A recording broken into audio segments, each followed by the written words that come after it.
नाजरीन अस्सलाम वालेकुम। आप देख रहे हैं प्रोग्राम होना क्या चाहिए। मैं हूं चौधरी एजाज़।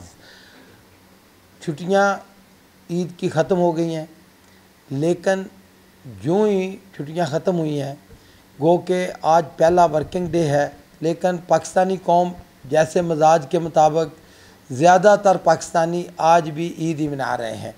लेकिन एक बड़ी अहम डेवलपमेंट हुई है जिससे बहुत सारे लोगों ने क्वेश्चन किए हैं कि ऑल ऑफ सडन पाकिस्तान ने शाराए कश्मीर का नाम शाराए श्रीनगर क्यों रख दिया है। तो इससे हम डिस्कस करेंगे, लेकिन वीडियो के आखिर में। इससे पहले मैं थोड़ा सा बैकग्राउंड आपके साथ शेयर करना चाहता हूँ कि आज से तकरीबन 1 साल पहले 5 अगस्त को मोदी ने क्या सोचा और हुआ क्या।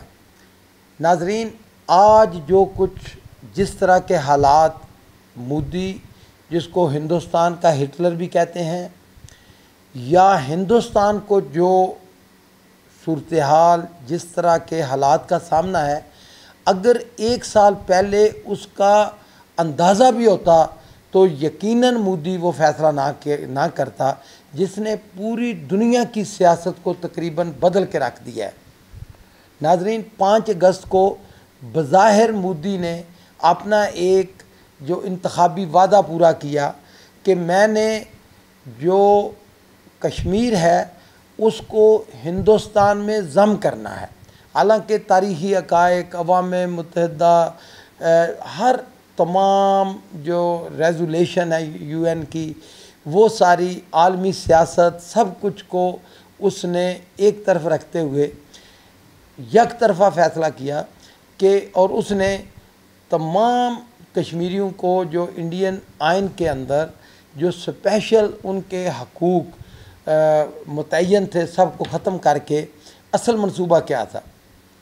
असल मंसूबा मोदी का ये था कि यहाँ पे हिंदुओं को ला के आबाद किया जाए और ये जो सदियों से कश्मीर मुसलमानों का है इसको हिंदुओं के कश्मीर में बदल दिया जाए। तो नाजरीन, हुआ क्या देखें, पहली दफ़ा शायद तारीख़ में इतना बड़ा मुल्क जो एक जेल बन गया, सही मानों में जेल। लॉकडाउन जो बाद में दुनिया ने देखा कि ना कोई अंदर आ सकता है ना कोई जा सकता है, इंटरनेट बंद है, टेलीफोन, हर एक चीज़ पूरी दुनिया से आइसोलेट कर दिया गया। फिर देखें, कुछ फ़ैसले इंसान के होते हैं, अल्लाह ताला के अपने फ़ैसले होते हैं, कुदरत का अपना तरीक़ेकार है। फिर आपने देखा कि एक ऐसी वबा आई कि वो जो कश्मीरियों की कोई आवाज़ नहीं सुन रहा था सिवाय पाकिस्तान के। और आपको पता है पाकिस्तान ख़ुद अपने मसाइल के अंदर किस कदर वो उसको अपने मसाइल का सामना है। तो पूरी दुनिया में सिर्फ़ एक साथी था कश्मीरियों का, वो था पाकिस्तान। और पाकिस्तान के अपने हालात भी थे, कोई पूरी दुनिया से कोई आवाज़ नहीं उठ रही थी। लेकिन यूँ ही मोदी ने ये फ़ैसला किया तो बज़ाहिर उसने अपना एक जो इंतखाबी वादा पूरा किया, लेकिन इससे क्या हुआ कि पूरी दुनिया के अंदर एक लहर सी, एक तशवीश सी पैदा होनी शुरू हुई। कहते हैं ना कि कुदरत के अपने फ़ैसले होते हैं। फिर कोरोना ने जिस तरह दुनिया को, पूरी दुनिया के, कोई दुनिया का ऐसा शहर ना बचा जिसमें लॉकडाउन ना हुआ, कोई एक शहर। आप खुद फैसला करें, जिस तरह कश्मीर को लॉकडाउन किया गया, मज़लूमों को, बच्चों, आप इमेजिन करें कि किस तरह के हालात होंगे। मैं तो थोड़ी देर के लिए, 1 हफ़्ता के लिए, 2 हफ़्ते के लिए इस्लामाबाद में या पाकिस्तान के अंदर तो फिर भी अल्लाह का बड़ा फजल व करम रहा। लेकिन आप अमेरिका को देखें, आप इसराइल को ही देखें, इसराइल के अंदर किस तरह के हालात पैदा हो गए।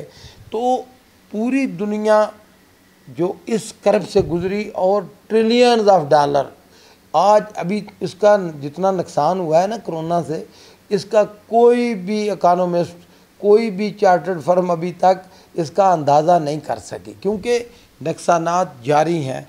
और बहुत बड़े बड़े अदारे, कंपनीज, बिलियनर, ट्रिलियनर, वो जो है हमारे देखते देखते एयरलाइन और होटल इंडस्ट्री सब तबाह बर्बाद हो गए, बैंकरप्ट हो गए। नाजरीन, ये तो एक रुख था। फिर देखें इंडिया के साथ क्या हुआ। चाइना ने, जो बहुत शुरू से एक मौके की तलाश में था, शायद चाइना ने एक बहुत बड़ा फ़ैसला किया और बज़ाहिर जो इंडिया है उसने इसका सारा इल्ज़ाम पाकिस्तान की एजेंसी के ऊपर लगाया। बहरहाल जो भी हो, चाइना ने इंडिया के बहुत, जो चाइना का ही हिस्सा था, एक डिस्प्यूटेड एरिया था, चाइना ने इंडियन को इतनी मार दी, इतनी बेइज्जती हुई इंटरनेशनल मीडिया में इंडिया की, कि मोदी जैसा जो उसका ढीठ आदमी भी जो शर्म से पसीना पसीना हो गया और वो बॉर्डर तक नहीं जा सका जहाँ पे ये कॉन्फ्लिक्ट था। और उसने जैली हस्पताल बनाया, जैली फ़ोटोग्राफी की, जैली जो वो क्लिप तैयार किए और अपने मीडिया को बेवकूफ़ बनाया। नाज़रीन, दूसरी तरफ देखें, इंडिया के हालात दिन ब दिन बुरे से और बदतरीन की तरफ जा रहे हैं। इंडिया ने जो कुछ सोचा था, मोदी ने वो उससे बिल्कुल उलट हुआ। आप देखें, ईरान के अंदर ईरान ने उसको निकाल दिया, अफ़गानिस्तान में अमेरिका बहादुर वापस जा रहा है और इंडियन सही मायनों में दुम दबा के भाग रहे हैं वहाँ से।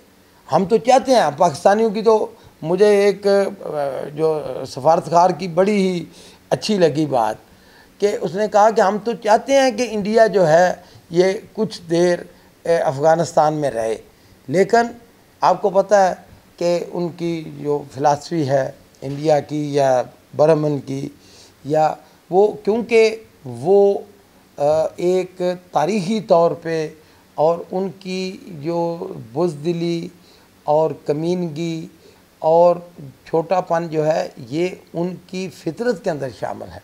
बहरहाल वो सब कुछ वहाँ से भाग रहे हैं, ईरान से भाग रहे हैं।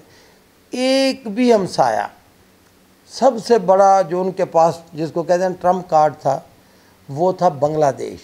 तो आपने देखा कि बांग्लादेश भी पाकिस्तान की तरफ आना शुरू हो गया है। तो नाज़रीन, इन सारे हालात में एक बड़ी सूरत हाल जो है ना पेश होने जा रही है, या हालात किसी वक्त भी, आप अगर पहली जंग अज़ीम देखें, दूसरी जंग अज़ीम देखें, उससे पहले के आप अखबारात का मुताला करें, मैंने काफ़ी देखा तो ये छोटे छोटे जो वाक़यात होते हैं यही बड़ी जंगों का सबब बनते हैं। और जिस तरह के हालात आपने देखा ना हिज़्बुल्लाह और इसराइल के दरमियान, और अमेरिका को तो अपनी पड़ गई है। सबसे बड़ा प्रोटेक्टर इसराइल का कौन था? अमेरिका। और अमेरिका, ट्रंप ने जो कुछ भी किया, और ये पहले ऐसे वाक़यात हो रहे हैं कि मैं अपना जो असल सब्जेक्ट है उससे हट ना जाऊँ, इसलिए मैं कोट नहीं कर रहा, कि पहली दफ़ा शायद अमेरिका में ये होने जा रहा है कि कह रहे हैं कि ट्रंप जो है, कि ट्रंप कह रहा है कि इलेक्शन मुलतवी कर दो, इलेक्शन कैंसिल कर दो और इलेक्शन में धांधली होगी। सिटिंग अमेरिकन प्रेसिडेंट कह रहा है कि अमेरिका के इलेक्शन में धांधली होगी।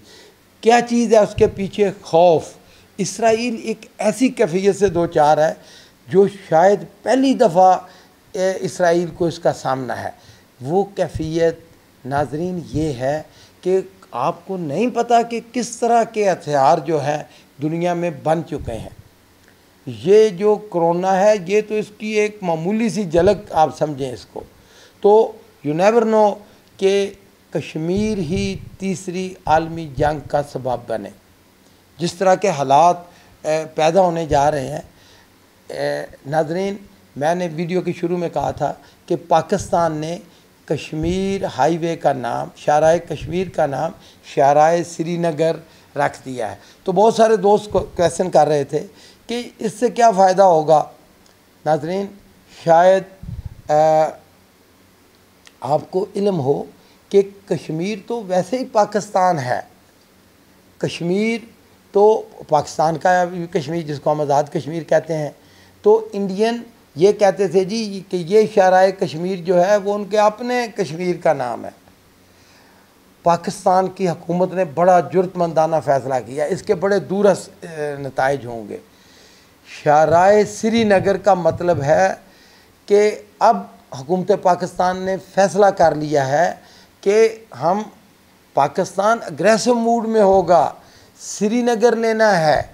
और श्रीनगर लेने का मतलब ये होगा कि इंडिया के पास कोई चॉइस नहीं होगी, वो चाइना से लड़ेगा जिससे वो बिल्कुल नहीं लड़ सकता।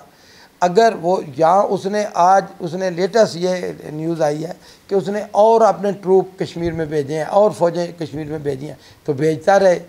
देखें, शिकस्त इंडिया का मुकद्दर बन चुकी है। आखिरी सारा जो मोदी ने लिया वो उसने अपनी आवाम की नफ्सियात, अपने आवाम को का मोराल हाई करने के लिए उसने कहा जी राफेल फ़ाइटर जहाज़ मैंने ले लिए हैं, अब पाकिस्तान एयरफोर्स को मैं देखूँगा। तो नाजरीन खुद उनके एनालिसिस सुने। इंडियन एयरफोर्स के रिटायर्ड ऑफिसर्स ने कहा कि राफेल फ़ाइटर जहाज़ जो है या हथियारे जो हैं ये तो हमला करने के काबिल ही नहीं है, और वो भी पाकिस्तान एयरफोर्स के ख़िलाफ़। नाजरीन वीडियो लंबी हो गई है, तो इसलिए और 3-4 टॉपिक हैं इसी से रिलेटेड जिसमें डिस्कस करना चाहता था, वो नेक्स्ट व्लॉग में उसको शेयर करते हैं। बहुत मेहरबानी, बहुत शुक्रिया।